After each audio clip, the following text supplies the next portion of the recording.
salatu nahi duguna da Palestinan gertatzen ari dela genozidio bat dela, eta genozidio hori egiten ari dela Europar Batasuna eta Espainiar Estatuaren babesarekin. Hor uste dugu da, argi eta ozen esan nahi duguna da, Israelekin harreman komertzialak eten behar direla, eta Israeli ez zaiola ez erosi, ez saldu deoz. Eta interpelazio hori bai kolokan jartzen du, bai enpresak, bai Nafarroako gobernua eta baita ere estatuko gobernuari.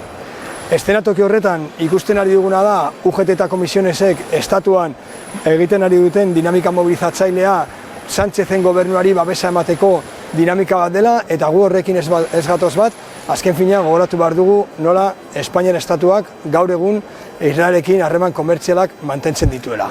Horregatik guk uste dugu Nafarroan dinamika propio bat izan behar dugu asko estatukoa, baina elementu aldarrikatzaile gehiagorekin, eta horregatik egin dugu gure deialdia urrengo urriaren 15ean 4 orduko lanuztea egitea.